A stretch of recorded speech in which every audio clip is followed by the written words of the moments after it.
तुमर लेश मात्र अपराध अछि बोली जदि केही कहे तेबे से गोटाए अधम अज्ञान और असाधु।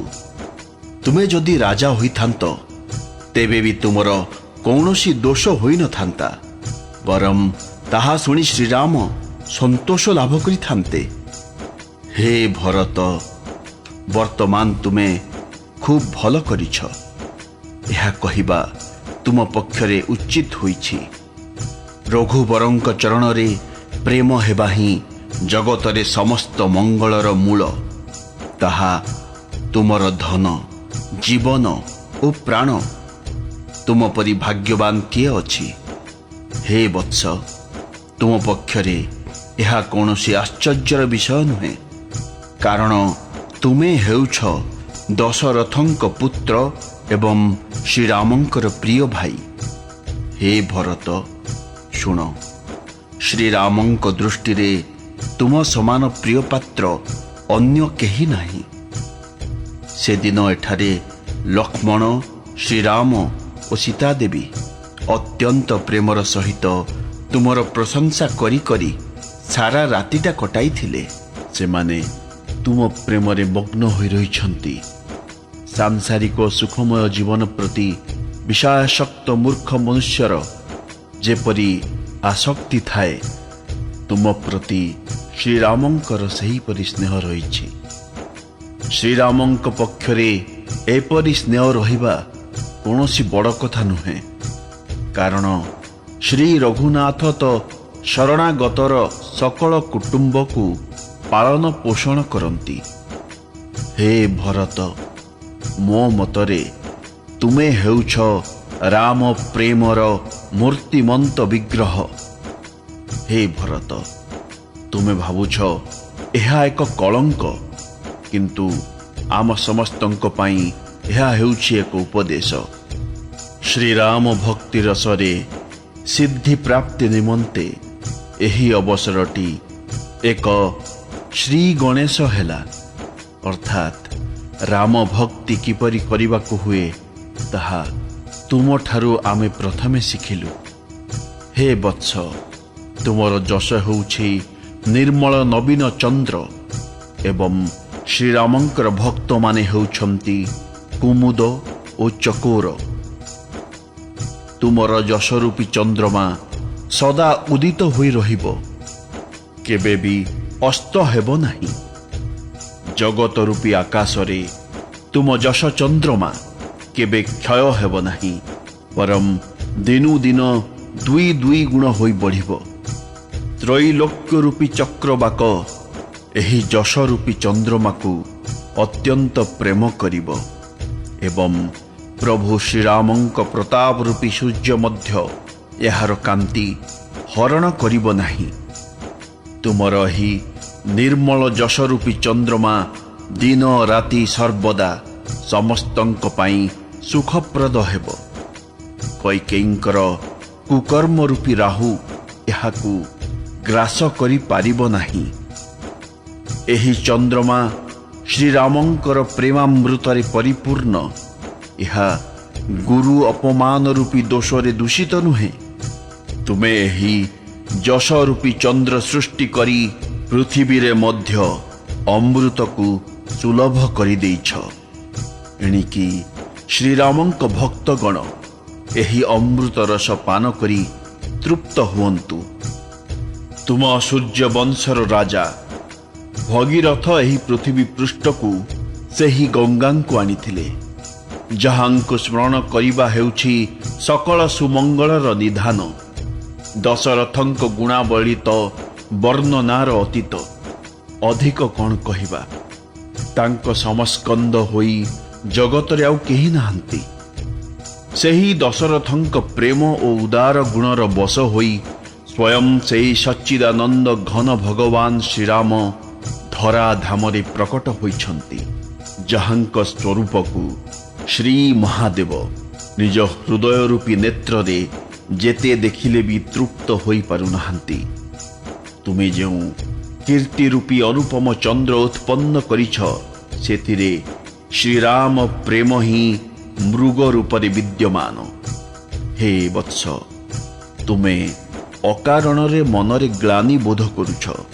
परशमणि पाई मध्य तुमे दारिद्र्य को भय करुछ। हे भरत, शुण, मु किछि मिछ कहू नाही। मु तो उदासीन, तपस्वी एवं वनवासी। मोर सकल साधनार सर्वोत्तम फलस्वरूप मु श्रीराम लक्ष्मण और सीतांक दर्शन पाई जाइछि। सीता लक्ष्मण समेत श्रीराम दर्शन रूपक महान फलर परम फल रूपे मिली जाइछि तुमर दर्शन। एवं यह होछि प्रयागराजंकर ओ मोर सौभाग्य। हे भरत, तुमे धन्य। तुमे निज यशो बलरे जगत को जय करिगल। एपरि कहि कहि मुनि भरतंक प्रेमरे मग्न होइगले। भरद्वाज मुनिंकर वचन शुणी सभासदगण हर्षित होइगले। साधु साधु कही प्रशंसा करी देवता माने भरतंक उपरे पुष्प वृष्टि कले। आकाशरे एवं प्रयागरे सर्वत्र धन्य धन्य ध्वनि शुणी भरत प्रेममग्न होइगले। भरतंक शरीर पुलकित हेउथाए। हृदय श्री सीताराम अधिष्ठित होइथांती। कमल नयन प्रेमाश्रुरे परिपूर्ण होई जाइथाए। मुनि मंडली को प्रणाम करी से गदगद कंठरे कहिले, एठारे मुनि मंडली उपस्थित एवं तीर्थराज विराजमान। एपरि स्थान रे शपथ करी सत्य कथा कहिले मध्य विशेष हानि होई जाए। पुणी ए स्थल रे अतिरंजन करी किछि कहिले जेउ अपराध हेबो तापरि बड़ पाप ओ नीचता तो आउ किछि नाही। मु निष्कपट भावरे कहूछि, आपण माने सर्वज्ञ एवं रघुराज तो अंतर्जामी। से हृदय भीतरर कथा जानती। मो माँ कैकेयी जहा कले मु सेथिपाई चिंतित नुहे। जगत मते नीच दृष्टि रे देखिबो बोली मु दुख करू नाही। परलोक भ्रष्ट होइजिवो बोली मोर भय नाही कि पितांक मृत्यु होइगला बोली मु शोकाकुल नुहे। कारण पितांकर सुकृति और सुजस समग्र विश्व रे सुशोभित। जे श्रीराम लक्ष्मणंक परि पुत्र पाइछंती, पुणी श्रीरामंक विरहरे निजर क्षण भंगुर शरीर त्याग करि दैछंती। सेपरि महाराजांक निमंते शोक करिवार बा की प्रासंगिकता रहिछि। मोर शोक केवल एइथि पाई जे श्रीराम लक्ष्मण और देवी सीता खाली पादरे चाली चाली मुनि बेशरे ए बन से बन होई बुलुछंती। से माने बक्कल पिंधुछंती, बनर फलमूल खाई रोचंती, भूइरे कुश और पत्र बिछाई शोउचंती एवं गछ तले रही रही नीति शीत काकर खरा वर्षा और झड़ तोफानर दाउ शोउछंती। एही दुखर ज्वालारे मो छाती भितरटा अहरह जलुछि। मते दिनरे भोक लागु नाही कि रातिरे निद लागु नाही। मु मो मने मने समग्र विश्व खोजिली, किंतु वही असाध्य रोगर औषध केउठी भी पाऊ नाही। मो मार दुर्बुद्धि होउछि पापर मूल। ताहा एक पापी बढ़ई परी होई मोर तथा कथित हित को बारिशी कला एवं सही बारिशी साहाय्य कलह रूपक अशुभ काठरे गोटे कुजंत्र गढ़िला और 14 वर्षर अवधि रूपक कठिन कुमंत्र पाठ करी सही कुजंत्रटी पोती देला। मोरी निमंते से सबु चक्रांत कला एवं जगत को छिन्न भिन्न करिदेई नष्ट करिदेला। श्रीराम फेरी आसिले जाई एही दुर्जोग मेंटिब। सेतेबेले जाई अयोध्या शांति रे रहिब। एथिपाई अन्य कौनसी उपाय नाही। भरतंक कथा शुणी शुणी मुनि आनंदित हेले। समस्ते तांको बहु प्रशंसा करी कहिले, वत्स आउ चिंता कर नाही। श्रीरामंक चरण दर्शन करिबा मात्रे सकल दुख दूर होइजिब। एपरि भावरे तांको सांत्वना देई मुनिवर भरद्वाज कहिले, एथर आपण माने आमर प्रिय अतिथि हुंतु एवं आमे कंद मूल फल आदि जहा किछि देई पारिबु कृपा करी ताहा ग्रहण करंतु। मुनिଙ୍କ वचन शुणी भरत चिंतारे पड़गले। एपरी असमय ये आउ गोटे संकोचर विषय आसीगला। तथापि गुरुजनंकर वाणी को आदर करिबा उचित बोली विचार करी मुनिଙ୍କ चरण वंदना पूर्वक से हाथ जोड़ी कहिले, हे प्रभु, आपणको आज्ञा शिरोधार्य करी ताहा पालन करिबा हेउछि आमर परम धर्म। भरतଙ୍କ कथा मुनिवरଙ୍କୁ अत्यंत भल लागिला।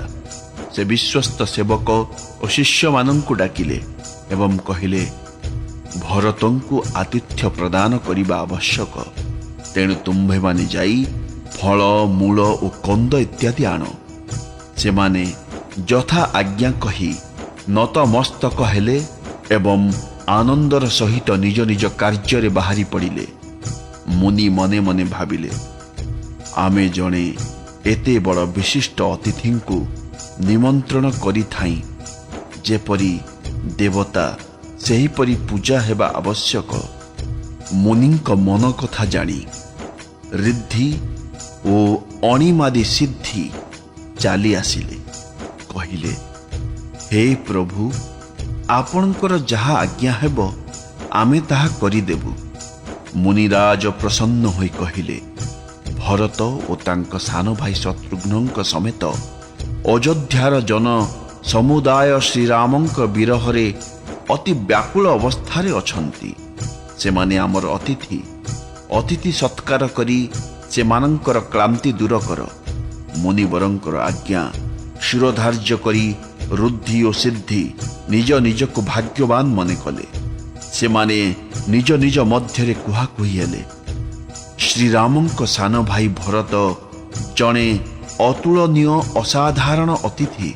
तेणु मुनिଙ୍କ चरण वंदना करी आमको आज एपरी किछि करिबाको पड़िबो जेउथिरे कि समग्र राज समाज सुखी होई परिबे।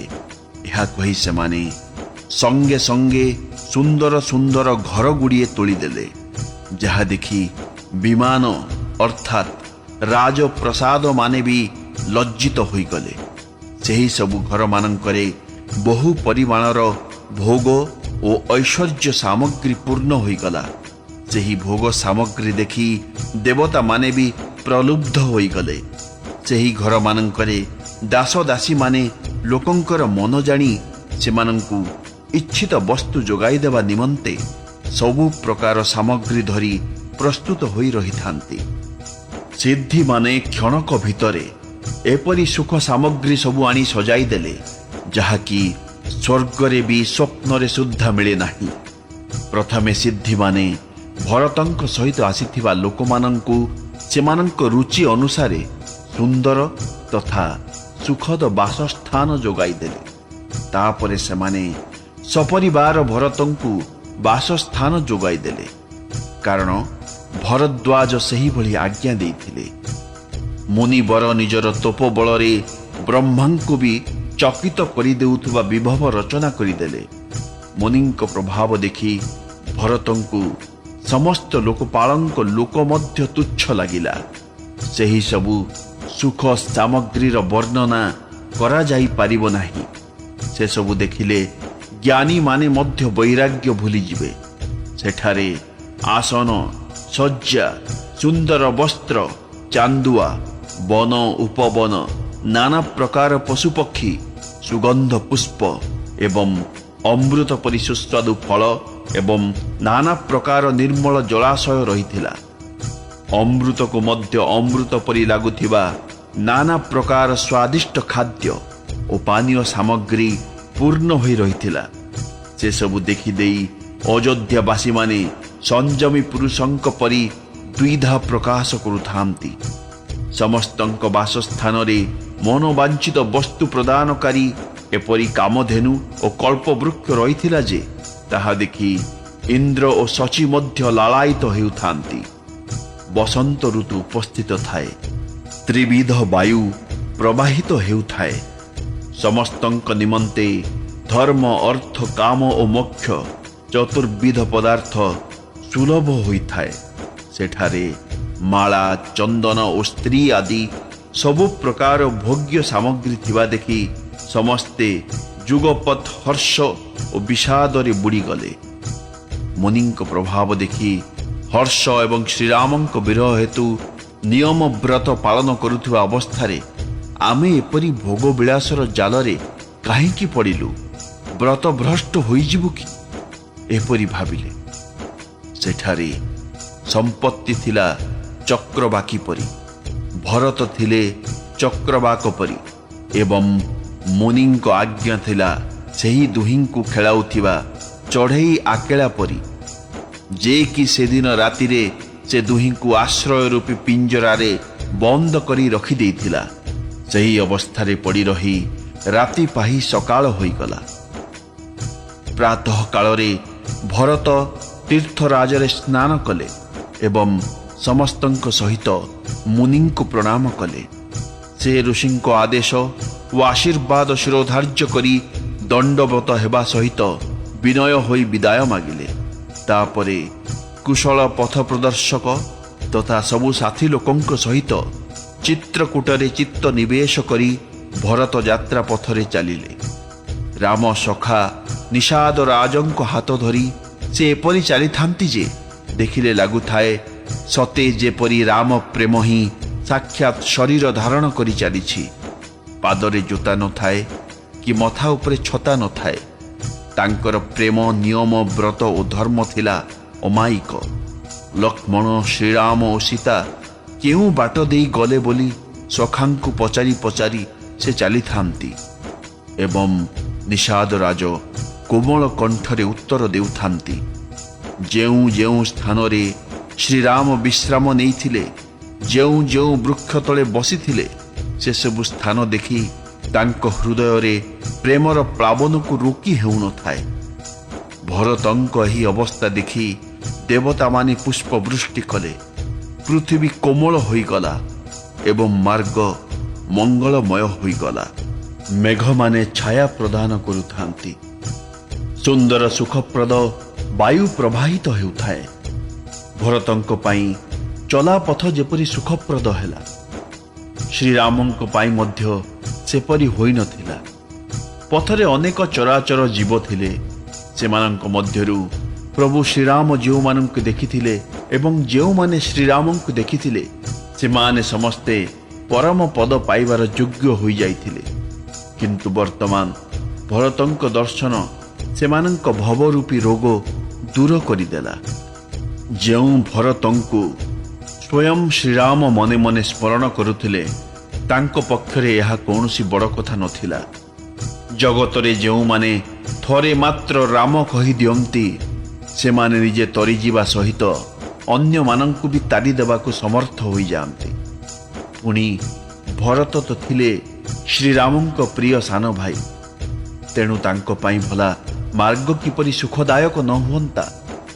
ସିଦ୍ଧ ସାଧୁ ଓ ଶ୍ରେଷ୍ଠ ମୁନିମାନେ ଏପରି କୁହାକୁହି ହେଉଥାନ୍ତି ଏବଂ ଭରତଙ୍କୁ ଦେଖି ଅନ୍ତରରେ ଆନନ୍ଦ ଲାଭ କରୁଥାନ୍ତି। ଭରତଙ୍କ ପ୍ରେମର ଏପରି ପ୍ରଭାବ ଦେଖି ଦେବରାଜ ଇନ୍ଦ୍ର ଚିନ୍ତାଗ୍ରସ୍ତ ହୋଇପଡ଼ିଲେ। ସଂସାରଟା ଭଲ ଲୋକଙ୍କୁ ଭଲ ଏବଂ ଖରାପ ଲୋକଙ୍କୁ ଖରାପ ଦେଖାଯାଏ। ଇନ୍ଦ୍ର ଯାଇ ଗୁରୁ ବୃହସ୍ପତିଙ୍କୁ କହିଲେ, ହେ ପ୍ରଭୁ, ଆପଣ ଏପରି କିଛି ଉପାୟ କରନ୍ତୁ ଯାହା ଫଳରେ କି ଶ୍ରୀରାମଙ୍କ ସହିତ ଭରତଙ୍କ ମିଳନ ହୋଇପାରିବ ନାହିଁ। ସରଳ ସ୍ୱଭାବ ଶ୍ରୀରାମ ପ୍ରେମର ଅଧୀନ ହୋଇଥିବା ବେଳେ ଭରତ ହେଉଛନ୍ତି ପ୍ରେମର ସାଗର। ଏବେ ଆମର ସମସ୍ତ ଆୟୋଜନ ପଣ୍ଡ ହେବାକୁ ବସିଛି। ତେଣୁ ଆପଣ ଛନ୍ଦ କପଟ କରି କିଛି ଉପାୟ କରନ୍ତୁ। ଇନ୍ଦ୍ରଙ୍କ କଥା ଶୁଣୁ ଶୁଣୁ ଦେବଗୁରୁ ବୃହସ୍ପତି ମୁରୁକି ମୁରୁକି ହସିଲେ। ସେ ଜାଣିଗଲେ ଯେ ଇନ୍ଦ୍ରଙ୍କର ସହସ୍ର ନେତ୍ର ଥିଲେ କ'ଣ ହେବ, ଜ୍ଞାନ ନେତ୍ର ନାହିଁ। ତେଣୁ ସେ କହିଲେ, ହେ ଦେବରାଜ, ମାୟାପତି ଶ୍ରୀରାମଙ୍କର ସେବକ ପ୍ରତି ଯେ ମାୟା କରିବ, ମାୟା ଓଲଟି ଆସି ତାକୁ ଗ୍ରାସ କରିବ। ସେତେବେଳେ ତ ଶ୍ରୀରାମଙ୍କ ମନୋଭାବ ଜାଣି ତୁମେ କିଛି କରିଥିଲ, କିନ୍ତୁ ଏଥର ଚକ୍ରାନ୍ତ କଲେ କେବଳ କ୍ଷତି ହେବ। ହେ ସୁରେଶ, ରଘୁନାଥଙ୍କ ସ୍ୱଭାବ ଶୁଣ। ସେ ତାଙ୍କ ନିଜ ପ୍ରତି କରାଯାଉଥିବା ଅପରାଧ ଦେଖି କଦାପି ରୁଷ୍ଟ ହୁଅନ୍ତି ନାହିଁ, କିନ୍ତୁ ପ୍ରଭୁଙ୍କ ଭକ୍ତଙ୍କ ପ୍ରତି ଯଦି କେହି ଅପରାଧ କରେ ତେବେ ସେ ଶ୍ରୀରାମଙ୍କ କ୍ରୋଧାଗ୍ନିରେ ଜଳିଯାଏ। ଲୋକ ଓ ବେଦରେ ଏହାର ଜ୍ୱଳନ୍ତ ଦୃଷ୍ଟାନ୍ତମାନ ରହିଛି। ଏହି ମହିମା ଦୁର୍ବାସା ଭଲ ରୂପେ ଜାଣନ୍ତି। ସମଗ୍ର ଜଗତ ଶ୍ରୀରାମଙ୍କୁ ଜପୁଛି, କିନ୍ତୁ ସେହି ଶ୍ରୀରାମ ଯାହାଙ୍କୁ ଜପୁଛନ୍ତି ସେହି ଭରତଙ୍କ ସମାନ ଶ୍ରୀରାମ ପ୍ରେମୀ ଆଉ କିଏ ହେବ? ହେ ଅମରପତି, ରଘୁକୁଳ ତିଳକ ଶ୍ରୀରାମଙ୍କ ଭକ୍ତର କାମ ବିଗାଡ଼ିବା କଥା ମନରେ ବି ଆଣ ନାହିଁ। ସେପରି କଲେ ଇହ ଲୋକରେ ଅପଯଶ ଓ ପରଲୋକରେ ଦୁଃଖ ମିଳିବ ଏବଂ ଶୋକର ପରିମାଣ ଦିନକୁ ଦିନ ବଢ଼ି ଚାଲିବ। ହେ ସୁରେଶ, ମୋ ଉପଦେଶ ଶୁଣ। ସେବକମାନେ ଶ୍ରୀରାମଙ୍କର ପରମ ପ୍ରିୟ। ସେ ତାଙ୍କ ସେବକର ସେବା କଲେ ପରମ ସନ୍ତୋଷ ଲାଭ କରନ୍ତି ଏବଂ ତାଙ୍କ ସେବକ ପ୍ରତି ବୈର ଭାବକୁ ବିରାଟ ବୈରତା ବୋଲି ମଣନ୍ତି। ଯଦ୍ୟପି ପ୍ରଭୁ ସମଦ୍ରଷ୍ଟା, ତାଙ୍କଠାରେ ରାଗ ନାହିଁ କି ରୋଷ ନାହିଁ। ସେ କାହାର ପାପ ପୁଣ୍ୟ ଓ ଗୁଣ ଦୋଷକୁ ଗ୍ରହଣ କରନ୍ତି ନାହିଁ।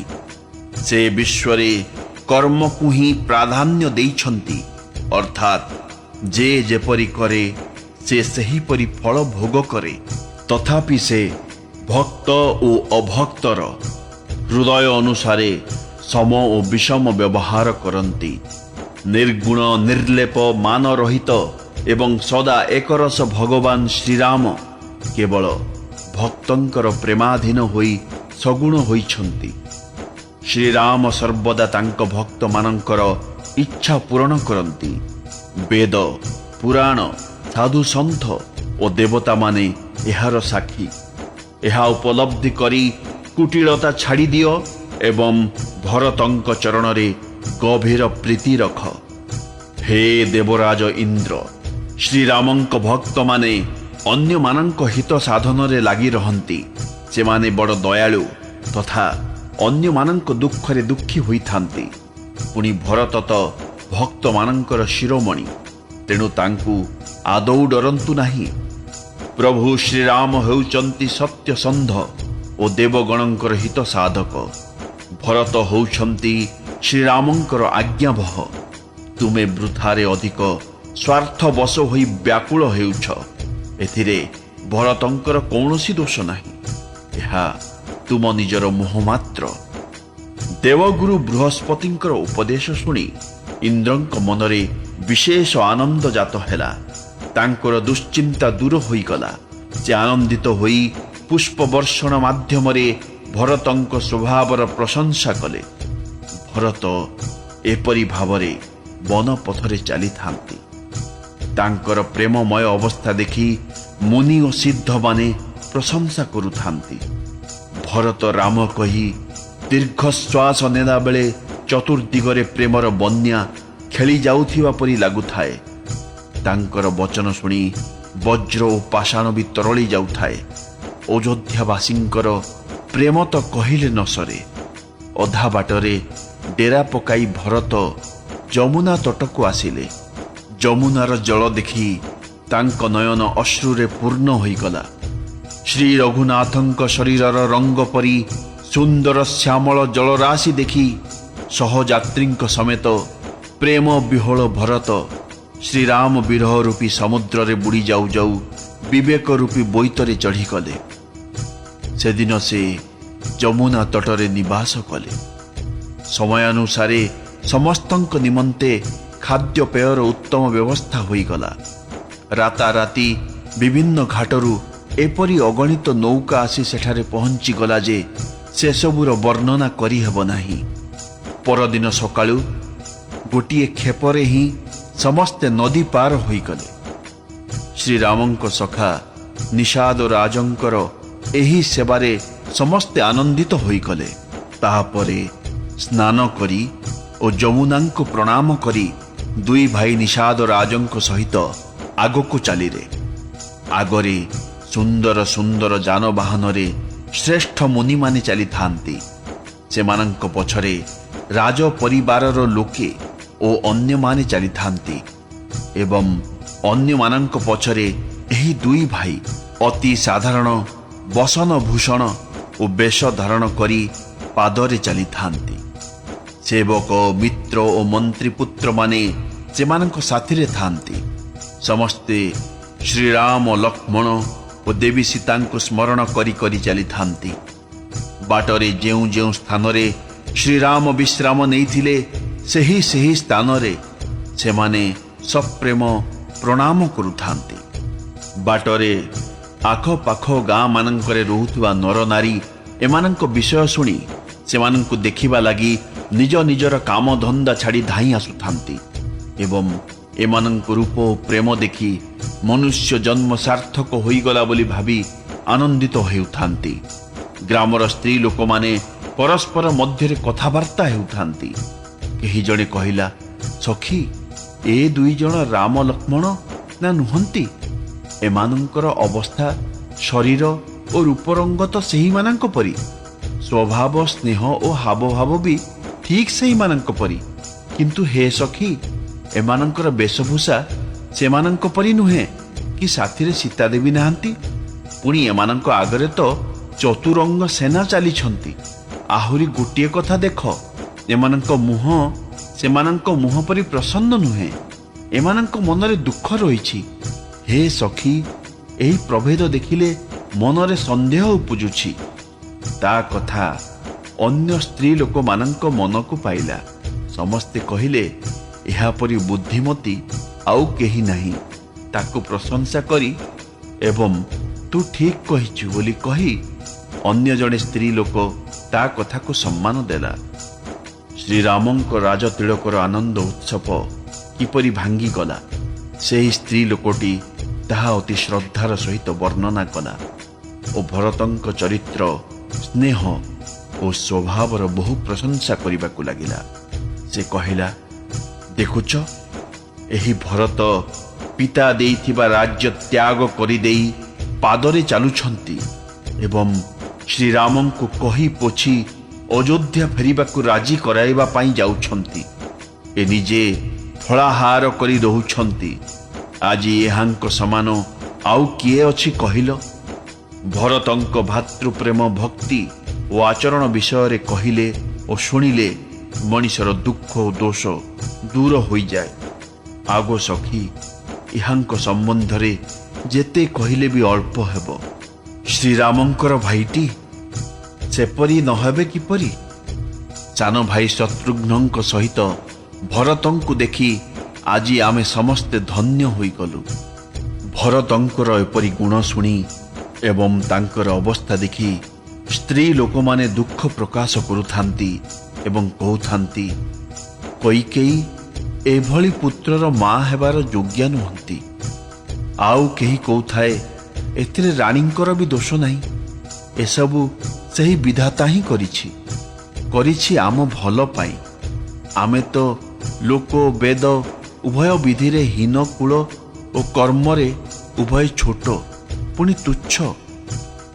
पुणी आमे तो एही बण पहाड़ देशर ओ एही अपर छनिया गाँर नीच माइपी गुड़ाक। विधाता करिनथिले आमे केउठी आउ केते पुण्यर फल स्वरूप एमानक दर्शन केउठी।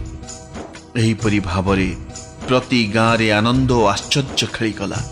लागिला सते जेपरी मरुभूमि रे कल्प वृक्ष जन्मीगला। भरतंकर स्वरूप दर्शन करी पथ पार्श्वर ग्रामवासी मानंकर भाग्य खोलीगला। सते जेपरी दैव जोगरु सिंहल द्वीपर अधिवासी मानंक पाई तीर्थराज प्रयाग सुलभ होईगला। एपरि भावरे निजर गुणावली सहित श्रीरामंक गुणावलीर वर्णना शुणी शुणी और श्री रघुनाथंक स्मरण करी करी भरत चली थांती। बाटरे तीर्थ देखिले स्नान करुथांती और मुनि मानंक आश्रम किंबा देव मंदिर देखिले प्रणाम करुथांती। से मने मने एही बर मागुथांती जे ଶ୍ରୀ ସୀତାରାମଙ୍କ ଚରଣ କମଳରେ ତାଙ୍କର କିପରି ପ୍ରେମ ହେଉ। ବାଟରେ ଭୀଲ କୋଲ୍ହ ଆଦି ବନବାସୀ ତଥା ବାନପ୍ରସ୍ଥ ବ୍ରହ୍ମଚାରୀ ସନ୍ନ୍ୟାସୀ ଓ ଅନାସକ୍ତମାନଙ୍କ ସହିତ ଭେଟ ହେଉଥାଏ। ସେ ଯାହାଙ୍କୁ ଦେଖୁଥାନ୍ତି ତାଙ୍କୁ ପ୍ରଣାମ କରି ପଚାରୁଥାନ୍ତି, ଲକ୍ଷ୍ମଣ, ଶ୍ରୀରାମ ଓ ଜାନକୀ କେଉଁ ବନରେ ରହୁଛନ୍ତି? ସେମାନେ ପ୍ରଭୁଙ୍କର ସବୁ ସମାଚାର କହୁଥାନ୍ତି ଏବଂ ଭରତଙ୍କୁ ଦେଖି ମନୁଷ୍ୟ ଜନ୍ମର ସାଫଲ୍ୟ ଲାଭ କରୁଥାନ୍ତି। ଯେଉଁମାନେ ଆମେ ସେମାନଙ୍କୁ କୁଶଳରେ ଥିବାର ଦେଖୁଛୁ ବୋଲି ଜଣାଉଥାନ୍ତି, ଭରତ ସେମାନଙ୍କୁ ଶ୍ରୀରାମ ଲକ୍ଷ୍ମଣଙ୍କ ସମାନ ପ୍ରିୟ ଜ୍ଞାନ କରୁଥାନ୍ତି। ଏପରି ଭାବରେ ସେ ସମସ୍ତଙ୍କୁ ଆଦରର ସହିତ ପଚାରୁଥାନ୍ତି ଓ ଶ୍ରୀରାମଙ୍କ ବନବାସ କାହାଣୀ ଶୁଣିବାକୁ ପାଉଥାନ୍ତି। ଦିନେ ସେମାନେ ଗୋଟିଏ ପବିତ୍ର ସ୍ଥାନ ଦେଖି ସେଠାରେ ରହିଗଲେ ଏବଂ ତା ପରଦିନ ସକାଳୁ ସକାଳୁ ଶ୍ରୀ ରଘୁନାଥଙ୍କୁ ସ୍ମରଣ କରି ଯାତ୍ରା ଆରମ୍ଭ କରିଦେଲେ। ଭରତଙ୍କ ଯେପରି ଶ୍ରୀରାମଙ୍କୁ ଦର୍ଶନ କରିବାର ପ୍ରବଳ ଲାଳସା ରହିଥାଏ, ସାଥିରେ ଚାଲିଥିବା ଅନ୍ୟ ସମସ୍ତଙ୍କର ମଧ୍ୟ ସେହିପରି ଲାଳସା ରହିଥାଏ। ସମସ୍ତଙ୍କ ଅଙ୍ଗରେ ମଙ୍ଗଳ ସୂଚକ ସଂକେତ ପରିଲକ୍ଷିତ ହେଉଥାଏ। ଶୁଭ ସଂକେତ ସ୍ୱରୂପ ଆଖି ଓ ବାହୁ ଡେଉଁଥାଏ। ସମସ୍ତଙ୍କ ସହିତ ଭରତ ଆନନ୍ଦିତ ହେଉଥାନ୍ତି ଯେ ଏଥର ଶ୍ରୀରାମଙ୍କ ସହିତ ସାକ୍ଷାତ ହେବ ଓ ଦୁଃଖ ଜ୍ୱାଳାର ଅବସାନ ଘଟିବ। ଯାହାଙ୍କ ହୃଦୟରେ ଯେପରି ଭାବନା ଥାଏ ସେମାନେ ସେହିପରି ମନୋରଥ ରଖିଥାନ୍ତି। ସମସ୍ତେ ସ୍ନେହରୂପୀ ମଦିରା ପାନ କରି ମତୁଆଲା ହୋଇ ଚାଲୁଥାନ୍ତି। ଅଙ୍ଗ ଶିଥିଳ ହୋଇଯାଇଥାଏ। ଚାଲିବା ବେଳେ ପାଦ ଟଳମଳ ହେଉଥାଏ। ସମସ୍ତେ ପ୍ରେମ ବିହ୍ୱଳ ହୋଇ କଥାବାର୍ତ୍ତା କରୁଥାନ୍ତି। ଏହି ସମୟରେ ରାମ ସଖା ନିଷାଦ ରାଜ ପର୍ବତ ଶିରୋମଣି ମନୋହର କାମଦଗିରି ଦେଖାଇଦେଲେ। ସେହି ପର୍ବତ ନିକଟରେ ହିଁ ପୟସ୍ୱିନୀ ନଦୀ ତଟରେ ସୀତାଙ୍କ ସହିତ ରାମ ଲକ୍ଷ୍ମଣ ଦୁଇ ଭାଇ ନିବାସ କରୁଥାନ୍ତି। ଲୋକେ ସେହି ପର୍ବତକୁ ଦେଖି ଜାନକୀ ଜୀବନ ଶ୍ରୀରାମଙ୍କ ଜୟ ବୋଲି ଧ୍ୱନି କରି ଉଠିଲେ ଏବଂ ପର୍ବତକୁ ଦଣ୍ଡବତ ପ୍ରଣାମ କଲେ। ସମସ୍ତେ ଏପରି ପ୍ରେମମଗ୍ନ ହୋଇଗଲେ ଯେ ଦେଖି ମନେ ହେଲା ସତେ ଯେପରି ଶ୍ରୀ ରଘୁନାଥ ଅଯୋଧ୍ୟାକୁ ପ୍ରତ୍ୟାବର୍ତ୍ତନ କରୁଛନ୍ତି। ସେହି ସମୟରେ ଭରତଙ୍କ ପ୍ରେମ ଯେପରି ଥିଲା ତାହା ଶେଷ ଦେବ ବି କହିପାରିବେ ନାହିଁ।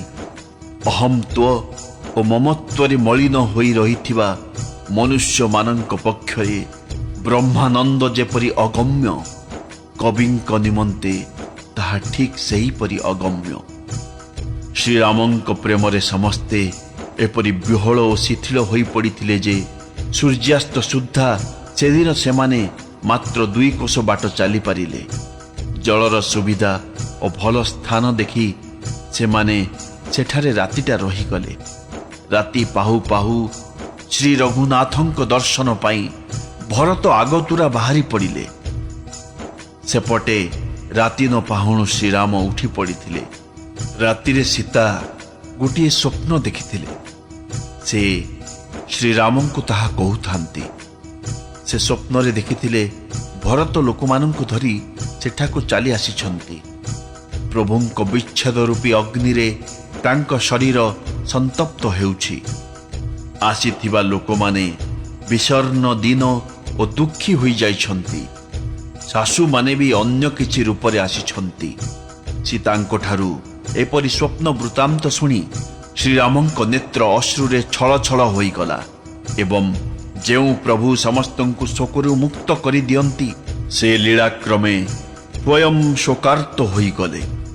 ସେ କହିଲେ, ଲକ୍ଷ୍ମଣ, ଏ ସ୍ୱପ୍ନଟାରୁ କିଛି ଭଲ ଜଣାପଡ଼ୁନାହିଁ। କୌଣସି ଦୁଃସମ୍ବାଦ ଶୁଣାଯାଇପାରେ।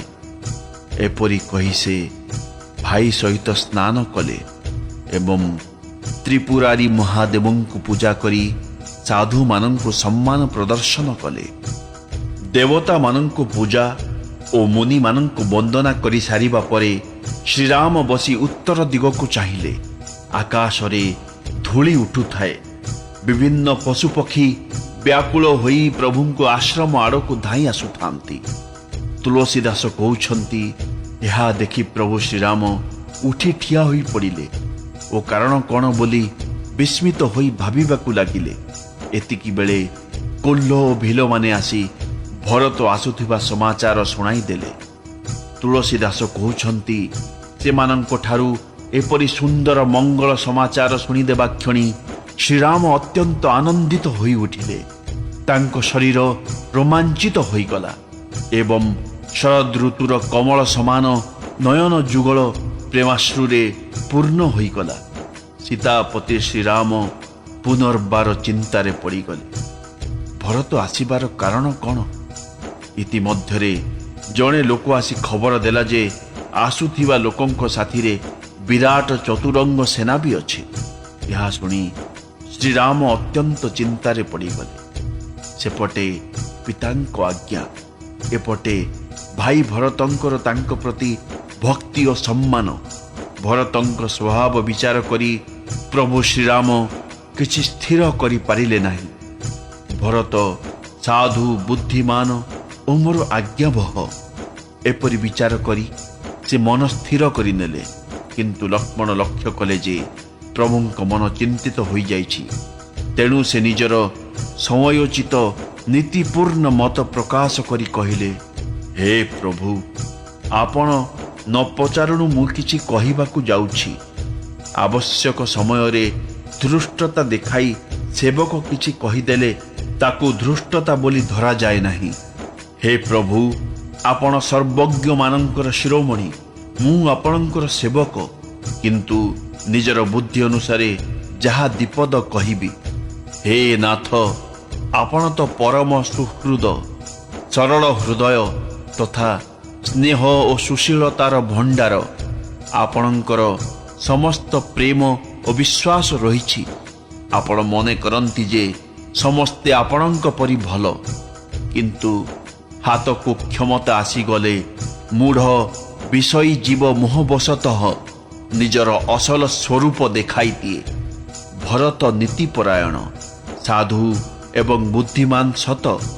प्रभुंक श्रीचरण रे तांकर प्रेम थिबा कथा भी जगतरे समस्ते जानती।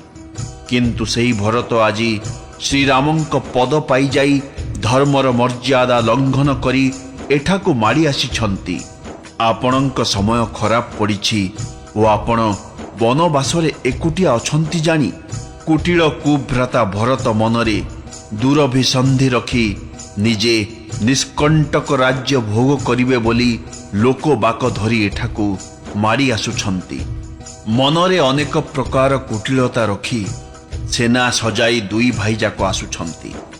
तांको मनरे जदि कपट ओ कुचक्र न थांता तेबे रथ घोड़ा और हाथीपल धरी आसीबाकू काहाकू बा भल लागंता। किंतु एथिपाई भरतंको वृथा दोष देई लाभ बा कौन? राजपद पाईगले तो जगतरे समस्ते एहिपरि पागल होई जांती। चंद्र गुरुपत्नीगामी होईगले। राजा नहुष ब्राह्मणंक द्वारा निज पालिंकी बुहाइले एवं राजा बेणंक परि अधमत आउ केही नाही। से लोकमत और वेदमत उभय प्रति विमुख होईगले। सहस्रबाहु देवराज इंद्र और त्रिशंकु आदि काहाकू बा राज मद कलंक लगाई न देछि। भरत ए जो उपाय करिछंती ताहा यथार्थ। कारण शत्रुर और ऋणर लवमात्र अवशेष बाकी रहिबा उचित नुहे। अवश्य श्रीरामंकु असहाय जानी भरत जो अवज्ञा प्रकाश कले एही गोटिक कथा से भल कले नहीं। किंतु आज युद्धरे श्रीरामंक क्रोधपूर्ण मुख देखिदेले ए कथाटा से भल रूपे बुझीजिबे। एतिकी कहु कहु लक्ष्मण नीति ज्ञान भूलीगले एवं तांक शरीर रे पुलकावली छलरे रण रसरूपी वृक्ष पल्लवी उठिला। से प्रभु श्रीरामंक चरण वंदना करी मथारे चरण रज लगाई निजर वास्तविक स्वाभाविक बलर परिचय दे कहिले, हे नाथ, मो कथा को अनुचित मनंतु नहीं। भरत आम विरुद्ध रे किछि कम आयोजन करि नाहंती। साथीरे प्रभु थाउ थाउ कांधरे धनु थाउ थाउ आउ केते सही हेब केते मुह पोती बसी रही हेब। जगत जाने जे मो जातिरे क्षत्रिय जन्म मोर रघुवंशरे पुणी मु श्रीरामंक अनुगामी जगतरे धूली ठारू हीन आउ किए अछि किंतु लात मारिदेले सेई धूली भी मुंडरे चढ़ी जाए। एतिकी कहीदेई लक्ष्मण उठी पड़िले ओ हाथ जोड़ी आज्ञा मागिले। जानन्तु सुप्त वीर रस जागी उठिला। से शिरे जटा बांधी अंटारे तुणीर भिड़ी देले एवं धनु सजाड़ी हाथ में सर धरी पकाइले। कहिले आजी मो श्रीरामंक सेवक हेबार जश लाभ करिबी एवं भरतंकु युद्धरे उचित शिक्षा देदेवी। श्रीरामंक अवज्ञा करिबार फलस्वरूप आजी सही दुई भाई रणसज्जारे शोईजिबे। भल होईछि जे अयोध्यार लोक माने आसी एठारे एकत्र होइछन्ति। आजी मु पूर्वर सबुतक क्रोध सुझाई देवी। सिंह जेपरी हाथी पलकु दलन करे छंचाण जेपरी गुंडुरी को झांपी निए मु सेहीपरी सान भाई को और सेना समेत भरतंको परास्त करी रणांगन रे निपात करिदेवी। स्वयं शंकर आसी सेमानंकु साहाय्य कले भी रामंक राण खाई कहूची मु तांकु युद्धरे अवश्य मारिदेवी। लक्ष्मणंकु अत्यंत क्रोधान्वित देखि ओ तांकर दृढ़ शपथ शुणी समस्ते भयभीत होई गले। लोकपाल माने विव्रत होई पलाइबाकु लागिले। समग्र जगत भयभीत होई गला। एतिकी बेले लक्ष्मणंक विपुल बाहुबलर प्रशंसा करी आकाशवाणी हेला, हे वत्स तुमर प्रताप ओ प्रभाव जे केते ताहा किए जानी पारिबो किए बा कहि पारिबो। किंतु जे कौनसी कार्य हेउ ना काहींकी ताहा उचित ना अनुचित बुझी विचारी कले समस्ते भल बोली कहंती। वेद ओ विद्वान माने कहंती जेउ माने न बुझी न विचारी तरबर होई किछि करि देई परे पश्चाताप करंती से माने बुद्धिमान नुहंती। देववाणी शुणी लक्ष्मण टिकिए गंभीर होई गले। श्रीराम ओ सीता तांकु आदर रे सम्मान देई कहिले, वत्स तुमे बड़ सुंदर नीति कहिल। सतरे भाई राज मद हेउछि सबुठारु बड़ी उत्कट मद। जे साधु संग करि नाहंती सेही राजा माने ही राज मद रूपी मदिरा पान करिबा मात्रे मतुआला होई जांती। किंतु लक्ष्मण शुण, ब्रह्मांक सृष्टि रे भरतंक परी उत्तम पुरुष केउठी थिबा कथा शुणा नहीं कि देखा नहीं। अयोध्यार राजपद तो दूरर कथा, ब्रह्मा विष्णु और महादेवंक पद पाईगले भी भरतंक मनरे राज मद आसीब नाही। कौन सामान्य कांजी पानी बुंदा करे क्षीर समुद्र नष्ट हो जाय पारे। अंधकार हुए तो तरुण सूर्य को गिली दे पारे। समग्र आकाशटा मेघ भितरे घोड़ाई हो जाय पारे। गोष्पद जलरे अगस्ती मुनि बुड़ी जाई पारंती। पृथ्वी तार स्वाभाविक क्षमाशीलता छाड़ी दे पारे। मशा फुंकी देले हुए तो सुमेरु उड़ी जाई पारे। किंतु हे भाई भरतंक मनरे केवे भी राजमद आसी न पारे। वत्स लक्ष्मण तोर ओ पितांकर राण खाई मु सत कहूछि, भरत समान पवित्र ओ उत्तम भाई संसार रे आउ नाही। वत्स गुण रूपी क्षीर ओ अवगुण रूपी नीर मिसाई विधाता ही दृश्य प्रपंच रचना करिछंती। किंतु सूर्य वंश रूपी सरोवर रे भरत रूपी हंस जन्म होई गुण और दोष को पृथक पृथक करि देछि। गुण रूपी क्षीर ग्रहण करी और अवगुण रूपी नीर त्याग करी भरत निज यश द्वारा जगत को उज्ज्वल करि देइछंती। भरतंक गुण चरित्र और स्वभाव कही कही ଶ୍ରୀ ରଘୁନାଥ ପ୍ରେମ ସାଗରରେ ମଗ୍ନ ହୋଇଗଲେ। ଶ୍ରୀରାମଙ୍କ ବଚନ ଶୁଣି ଏବଂ ଭରତଙ୍କ ପ୍ରତି ତାଙ୍କର ପ୍ରେମ ଦେଖି ସକଳ ଦେବତା ତାଙ୍କୁ ପ୍ରଶଂସା କରିବାକୁ ଲାଗିଲେ ଏବଂ କହିଲେ, ଶ୍ରୀରାମଙ୍କ ପରି କୃପା ନିଧାନ ପ୍ରଭୁ ଆଉ କିଏ ଅଛି? ଯଦି ଜଗତରେ ଭରତ ଜନ୍ମ ହୋଇନଥାନ୍ତେ, ତେବେ ପୃଥିବୀରେ ଧର୍ମର ସମସ୍ତ ଭାର କିଏ ବହନ କରିଥାନ୍ତା? ହେ ରଘୁନାଥ, ଭରତଙ୍କ ଯେଉଁ ଗୁଣାବଳୀ କବିକୁଳ ପାଇଁ କଳ୍ପନାତୀତ, ତାହାକୁ ଆପଣଙ୍କ ଛଡ଼ା ଆଉ କିଏ ବା ଜାଣିପାରିବ? ଦେବତାମାନଙ୍କର ବଚନ ଶୁଣି ଲକ୍ଷ୍ମଣ, ସୀତା ଓ ଶ୍ରୀରାମ ଏତେ ଆନନ୍ଦିତ ହୋଇଗଲେ ଯେ ତାହା ବର୍ଣ୍ଣନା କରାଯାଇନପାରେ। ଏଣେ ଭରତ ସମସ୍ତଙ୍କ ସହିତ ପବିତ୍ର ମନ୍ଦାକିନୀ ନଦୀରେ ସ୍ନାନ କଲେ।